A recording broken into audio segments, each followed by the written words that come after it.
Oke, assalamualaikum, selamat berjumpa kembali. Di sini saya ingin membahas tentang stoikiometri ya. Jadi tujuannya kita memahami reaksi kimia dan persamaan reaksinya ya. Kemudian mempelajari hukum-hukum yang berlaku dalam stoikiometri. Nah, garis besar stoikiometri adalah hubungan kuantitatif antara reaktan dengan produk ya. Reaktan itu apa? Reaktan adalah zat atau substansi awal dalam reaksi kimia di sebelah kiri persamaan kimia ya. Kemudian produk adalah zat yang dihasilkan dalam reaksi kimia di sebelah kanan persamaan kimia. Dan persamaan kimia itu merepresentasikan reaksi kimia menggunakan rumus kimia dari reaktan dan produk ya.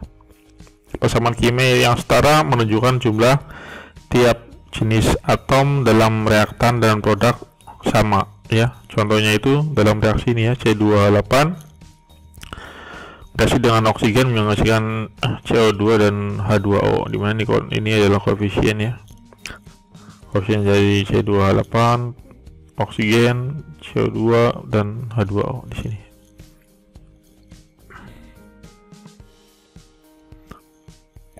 Nah, reaksi kimia itu diklasifikasikan berapa ya?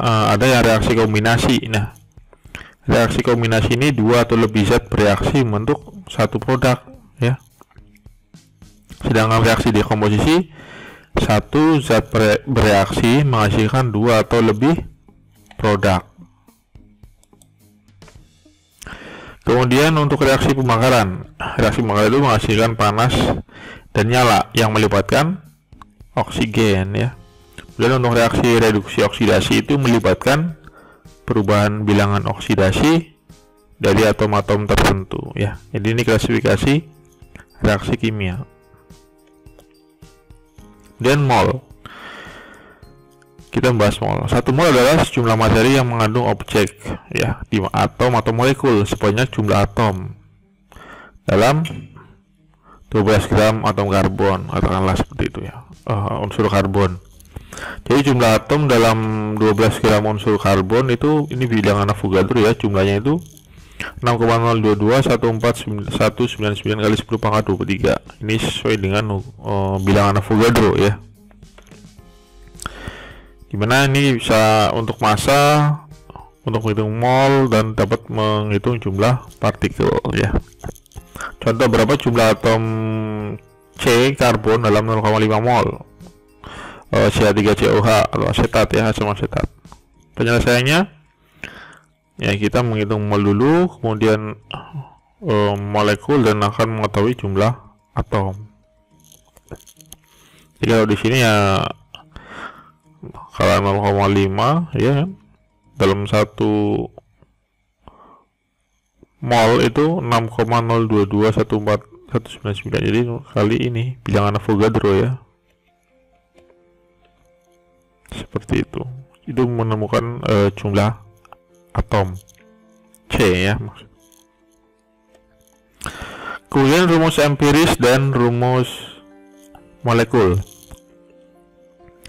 Rumus molekul itu menunjukkan jumlah atom setiap unsur dalam molekul ya.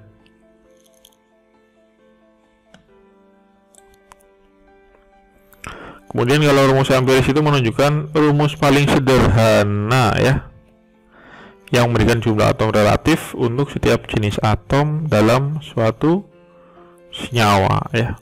Kemudian persentase komposisi massa menunjukkan persentase komposisi massa ya untuk rumus empiris. Kemudian prosedur umum penentuan rumus empiris. Jadi diberikan oleh persen massa unsur ya. Misal asumsinya 100 gram sampel. Kemudian berat setiap unsurnya berapa, maka gunakan berat atom, kemudian mol setiap unsur, sehingga dapat menghitung rasio mol dan dapat rumus empiris ya, rumus yang paling sederhana ya.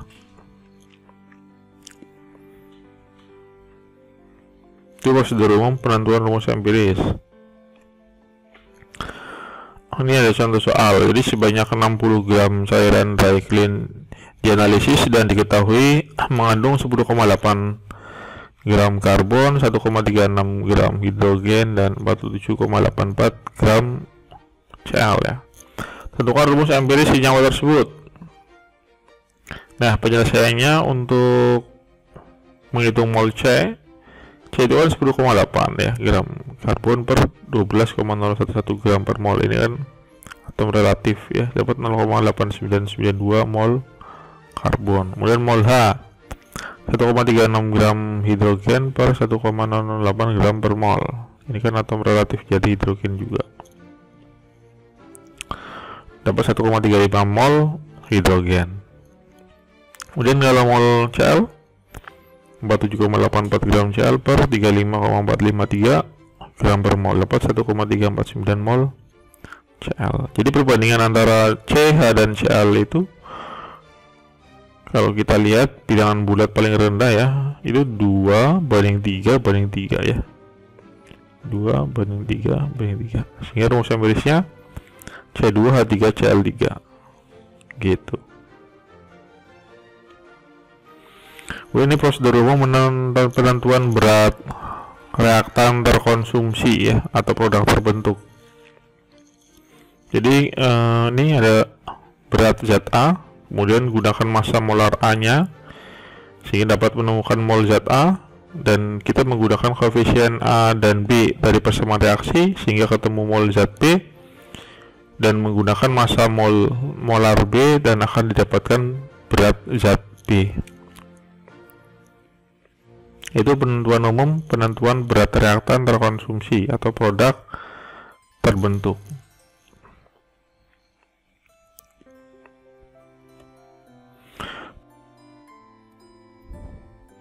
Oh iya, jadi ini ada contoh soal, jika 1 gram butana dibakar berapa CO2 yang dihasilkan.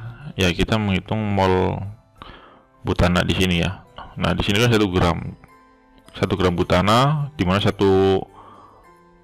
mol butana itu 58 ya, 58 berat molekulnya ya. Jadi di sini 1 mol butana per 58 gram, dan di sini kan tinggal dicoret-coret ya.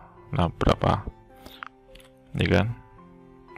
Jadi di sini 1,72 kali 10⁻²2 mol butana. Nah, itu mol butananya. Kemudian mol CO2-nya berapa? Nah, mol CO2 di sini kan sesuai dengan sebelumnya ya.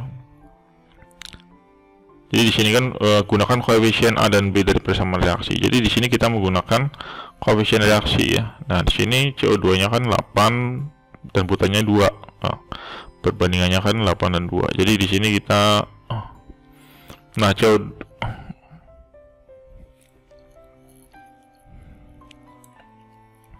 ya kan, di sini untuk perbandingannya seperti ini kan. Mol CO2 bagi mol butana ya kan. Perbandingannya kan di sini 8/2. Nah, di sini otomatis mol CO2-nya 8/2 kali 1,72 kali 10⁻² mol butana sama dengan 6,88 kali 10⁻² mol CO2. Sehingga kalau kita mau mencari massa CO2-nya, tinggal di ini aja ya, dimana CO2 itu kan berat molekulnya 44 ya kan, 44 gram CO2 per 1 mol CO2. Nah, di sini mol CO2-nya berapa? 6,88 kali 10⁻² mol CO2, sehingga didapat massa CO2-nya 3,03 gram CO2 gitu ya. Kemudian reaktan pembatas atau limiting reaktan ya. Jadi reaktan pembatas adalah reaktan yang habis bereaksi dalam suatu reaksi kimia ya, dimana reaktan pembatas menentukan jumlah produk yang dihasilkan. Contohnya di sini, gas SO2 di atmosfer yang dihasilkan dari kendaraan bermotor diubah menjadi asam sulfat dengan reaksi ya, di reaksinya ini. Nah, berapa banyak asam sulfat yang terbentuk dari 5 mol SO2, 2 mol oksigen, dan air yang berlebih di sini. Nah, dari sini kita bisa melihat ya, jumlah 2 reaktan diberikan. Masalahnya adalah reaktan pembatas. Jadi jumlah mol O2 yang dibutuhkan untuk konsumsi sempurna 5 mol SO2 adalah, jadi kita mau menghitung jumlah molnya ya. Jadi ini yang diketahui kan 5 mol dari SO2 ya kan, 5 mol dari SO2. Maka 5 mol SO2 per 1 mol O2 per 2 mol SO2, ini perbandingannya ya, perbandingan dari sini ya kan. Jadi 5 dapat 2,5 mol O2 oksigen ya. Jadi perhitungannya karena perbandingannya kan sama dengan koefisien reaksi tadi ya. Jadi O2 yang dibutuhkan itu lebih besar dari yang tersedia, dan O2 reaktan pembatas ya. O2 nya reaktan pembatas. Jadi jumlah reaktan pembatas dijadikan basis untuk menghitung H2SO4 yang dihasilkan. Jadi di sini kita bisa melihat ya kan,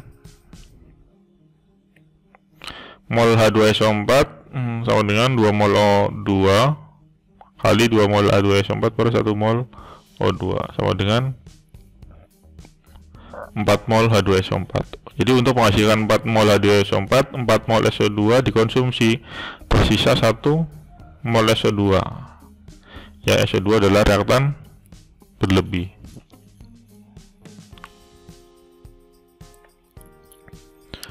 Oke, begitu ya. Jadi udah terjawab. Kemudian kita beralih ke reaksi asam basa ya. Jadi teori asam basa itu yang pertama adalah teori asam basa Arrhenius, kemudian yang kedua adalah teori asam basa Brownstedt-Lowry ya. Nah, teori asam basa Arrhenius itu keterangannya dalam air larutan asam dan basa akan mengalami penguraian menjadi ion-ionnya ya, dimana asam merupakan zat yang di dalam air dapat melepaskan ion hidrogen ya, sedangkan basa merupakan zat yang di dalam air dapat melepaskan ion hidroksida di sini. Jadi di sini ada asam menjadi ion H dan anion di sini ya, ion hidrogen, dimana basa ketika bercampur dalam air dapat melepaskan ion hidroksida. Ini teori asam basa Arrhenius. Kemudian dalam teori asam basa Arrhenius, ion H+ ya hampir tidak bisa berdiri sendiri dalam larutan ya. Hal ini dikarenakan ion H+ merupakan ion dengan jari-jari ion yang sangat kecil. Ion H+ terikat dalam suatu molekul air ya, sebagian ion oksonium H3O+ ya. Dan reaksi yang tepat untuk senyawa asam di dalam air adalah sebagai berikut. Jadi di sini reaksi yang tepat untuk senyawa asam dalam air ya.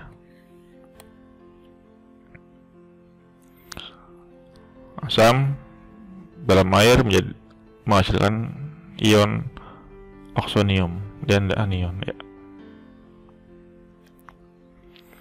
Kemudian ada lagi teori asam basa Brownstedt-Lowry ya. Jadi reaksi asam basa melibatkan transfer proton ya. Asam adalah senyawa yang dapat memberikan proton H+ kepada basa sebagai donor proton, sedangkan basa adalah senyawa yang dapat menerima proton dari asam atau sebagai akseptor proton yang menerima ya.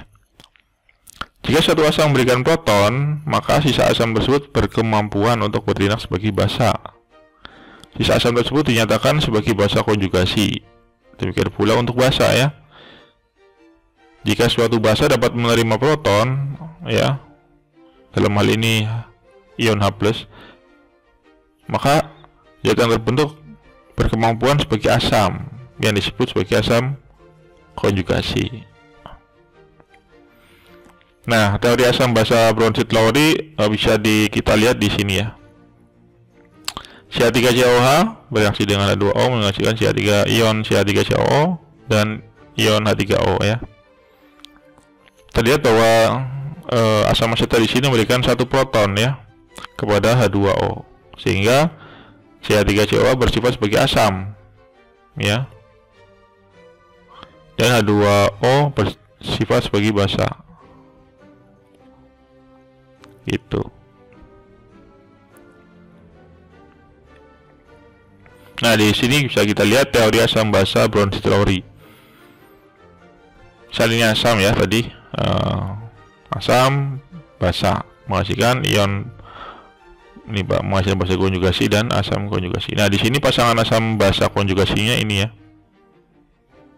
Ini pasangan asam basa konjugasi. Kemudian di sini basa dengan asam konjugasi. Ini merupakan pasangan asam basa konjugasi di sini ya.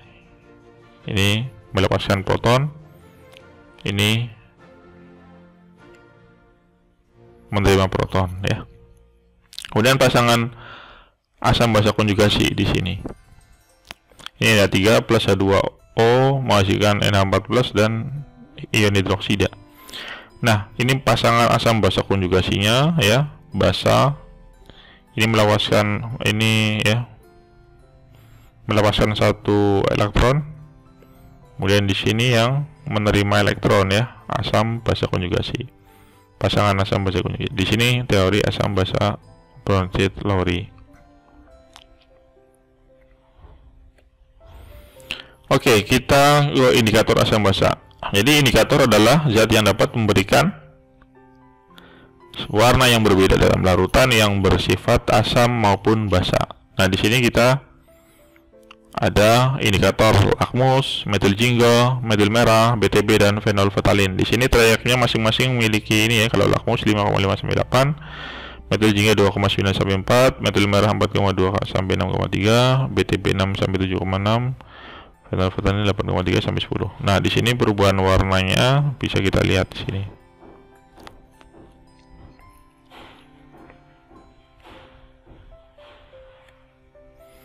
Nah, ini adalah jenis asam dan basa ya. Di sini bisa kita lihat nama asamnya, rumus kimianya ya, dan jenisnya ya.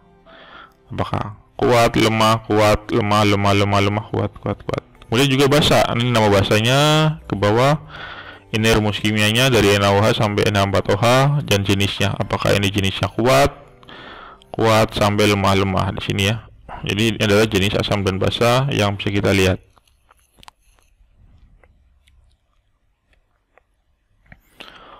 Oke, di sini kita penentuan pH asam dan basa ya. Di sini untuk asam lemah ya, dimana Ma adalah molaritas asam di sini ya. Ma adalah molaritas asam, Ka adalah ketetapan asam lemah. Kemudian untuk alfa adalah derajat ionisasi ya di sini. Kemudian ion H ya, ini adalah konsentrasi ion H di sini. Jadi untuk konsentrasi ion sama dengan akar dari ketetapan asam lemah kali molaritas asam, atau sama dengan molaritas asam kali alfa ya. Alfa sama dengan, kalau kita balikan ya, ini akar Ka per Ma ya, sedangkan Ka sama dengan alfa kuadrat kali Ma. Ini adalah asam lemah ya. Kalau basa lemah gimana? Kalau basa lemah ya seperti ini ya. Ini konsentrasi ion OH- sama dengan akar ketetapan basa lemah kali molaritas basa ya, sama dengan molaritas basa kali derajat ionisasi. Derajat ionisasi sama dengan akar Kb per Ma, Mb. Nah, Kb sama dengan derajat ionisasi kuadrat kali molaritas basa. Nah, penentuan pH asam dan basa di sini, pH asam dan basa lemah ya. Di sini bisa kita lihat kalau kita mau mencari pH ya min log dari konsentrasi ion H ya. Kalau pOH min log konsentrasi dari ion OH ya. pH sama dengan 14 min pOH ya di sini. Ini kalau menentukan pH asam dan basa lemah. Oke, di sini adalah pengaruh pengenceran terhadap pH. pH larutan hasil pengenceran akan semakin tinggi jika pengenceran dilakukan terhadap larutan yang bersifat asam ya. Maka kalau dilakukan pengenceran maka akan naik ya dari larutan asam tersebut. Nah, sedangkan kalau pH larutan hasil pengenceran akan semakin rendah jika pengenceran dilakukan terhadap larutan yang bersifat basa, ya. Kalau basa dikasih air ya akan semakin rendah pH-nya, ya. Kemudian kalau reaksi penetralan, jika dalam suatu larutan terdapat ion H+ dan ion OH- ya dalam jumlah yang sama, maka akan tepat bereaksi membentuk air H2O yang disebut dengan reaksi penetralan. Ya, contohnya reaksi ini, ya.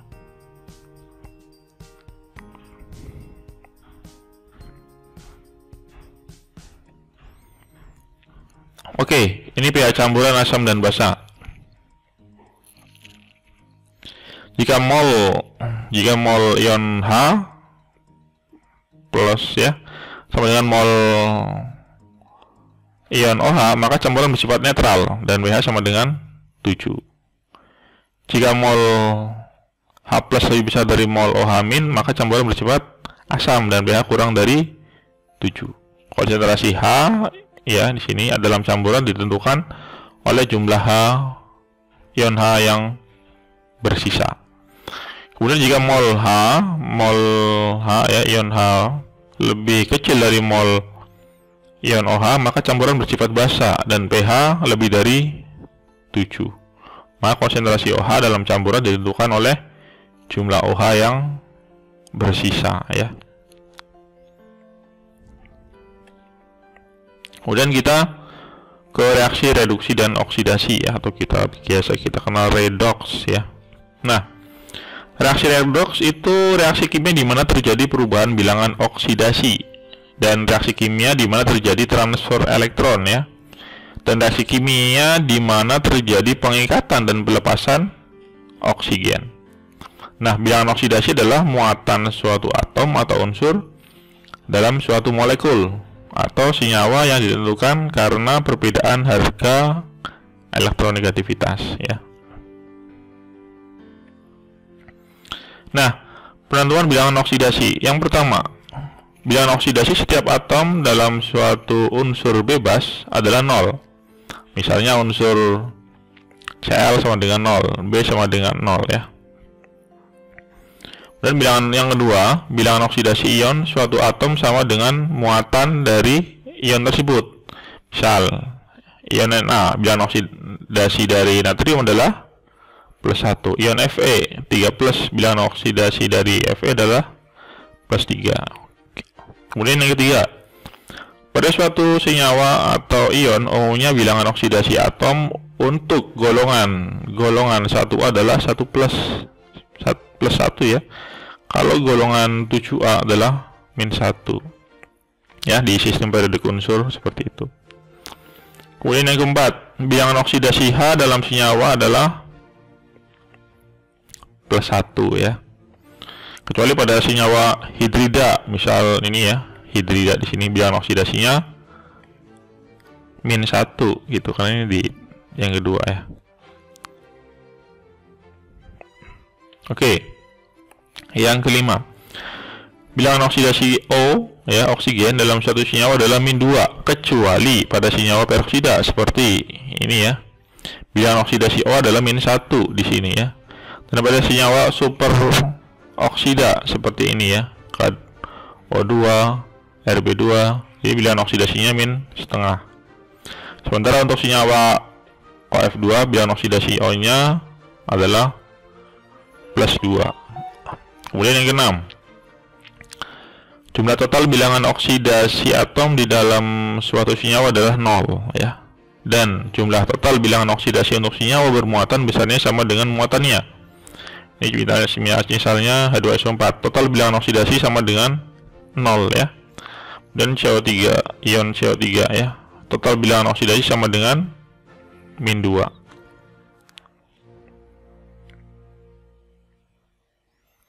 Oke, ini reaksi Paro, ya. Di reaksi redoks dapat dikatakan sebagai reaksi gabungan antara dua reaksi Paro, ya, yaitu reaksi reduksi dan oksidasi. Di mana reaksi oksidasi punya 3 pengertian. Yang pertama, reaksi yang menyebabkan terjadinya kenaikan bilangan oksidasi. Misal, ini K, ini kan naik, ya, naik dari 0 menjadi +1. Yang kedua, reaksi pengikatan oksigen. Misalnya C plus O2 menjadi CO2, ya di sini naik dari 0 menjadi plus 4. Dan yang C, reaksi pelepasan hidrogen. Misalnya ini metana, ya, menjadi 2 karbon plus 2H2, nah dari min 4 ke 0, ini kan naik, ya. Nah, ini adalah sedangkan reaksi reduksi mempunyai 3 pengertian, ya. Yang pertama, reaksi yang menyebabkan terjadinya penurunan bilangan oksidasi. Misalnya ini K, ya, menjadi K plus elektron di sini. Dari plus 1 menjadi 0. Ini yang kedua, reaksi pelepasan oksigen. Misalnya di sini CO2 menjadi C dan O2 jadi positif 4 menjadi 0, turun, ya. Kemudian reaksi pengikatan hidrogen, misal nih C plus 2H2 menjadi C4 dari 0 turun menjadi min 4. Ini bilangan oksidasinya, ya. Kemudian penyetaraan reaksi redox. Nah, pedoman penyetaraan reaksi redox ini misal dalam suasana asam dan ada dalam suasana basa. Pihak yang kurang oksigen ditambah dalam suasana asam dulu, ya. Pihak yang kurang oksigen ditambah H2O sebanyak kekurangannya. Kemudian pihak yang lain ditambah H, ya, ion H.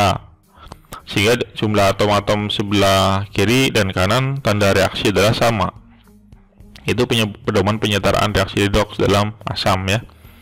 Dalam suasana basa gimana? Ya, pihak yang kelebihan O, oksigen ditambah H2O sebanyak kelebihannya. Kemudian pihak yang lain ditambah ion hidroksida, sehingga jumlah atom-atom sebelah kiri dan kanan tanda reaksi adalah sama. Nah, metode setengah reaksi atau metode ion elektron. Ya, cara reaksi para-oksidasi dan reaksi para-reduksi. Reaksi akan lebih mudah jika ditulis dalam bentuk ion, ya, yang mengalami perubahan bilangan oksidasi saja. Kemudian setarakan oksigen maupun H menggunakan prinsip di atas, ya, baik dalam suasana asam maupun basa. Kemudian samakan muatan dengan menambahkan elektron masing-masing setengah reaksi redox. Yang ketiga, samakan jumlah elektron di sebelah kiri dan kanan tanda reaksi. Atau jumlah elektron merupakan kelipatan terkecil dari elektron di kiri dan kanan tanda reaksi.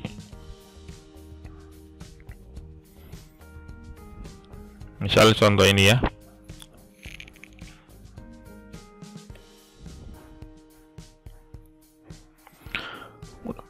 Penyetaraan reaksi redox, ya, masih untuk metode bilangan oksidasi. Dalam metode bilangan oksidasi didasari atas jumlah elektron yang terlibat, ya. Oleh sebab itu, untuk menyetarakan reaksi ini jumlah elektron yang berada di kiri maupun di kanan tanda reaksi harus sama. Maka untuk penyelesaiannya dilakukan dengan cara menyilangkan, di mana perubahan bilangan oksidasi pada reaksi oksidasi digunakan sebagai koefisien pada reaktan yang mengalami reaksi reduksi dan sebaliknya. Itu metode bilangan oksidasi. Kemudian sekarang bahas reaksi pengendapan. Reaksi pengendapan, beberapa reaksi kimia yang digunakan dalam analisis anorganik kualitatif dengan melibatkan pembentukan endapan, ya. Endapan adalah zat yang memisahkan diri sebagai suatu fase padat keluar dari larutan. Sedangkan larutan adalah konsentrasi molar dari larutan jenuhnya. Ini ada solution, kemudian ini suspension, dan ada precipitate, ya. Ini reaksi pengendapan. Dimana konsep larutan dan hasil kali kelarutan, ya. Misalkan kelarutan jenuh AX BY, maka dalam larutan terjadi kesetimbangan, ya, di sini AX BY di sini. Nah, konsep kesetimbangannya K sama dengan ini, ya, konsentrasi dari ini dikali konsentrasi dari ini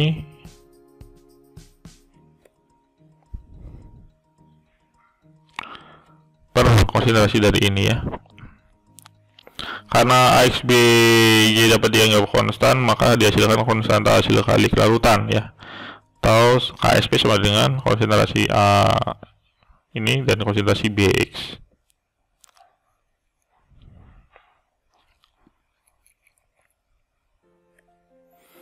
Kemudian KSP adalah konstanta hasil kali kelarutan. Contohnya ini, ya.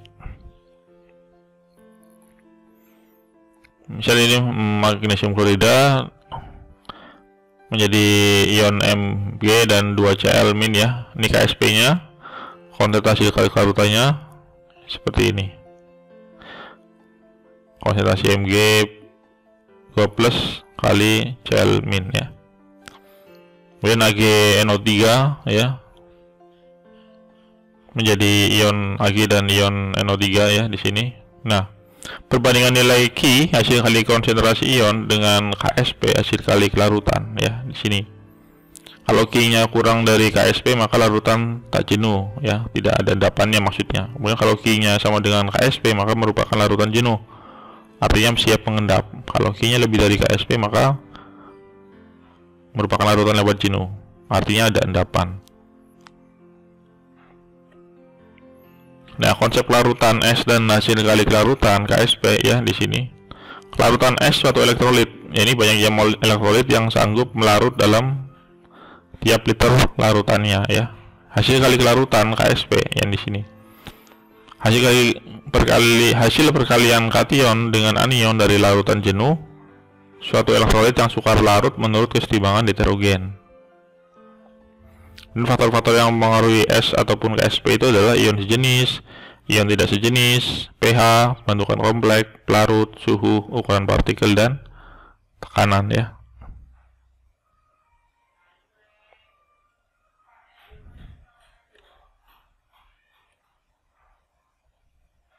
Oke, terima kasih. Sampai jumpa.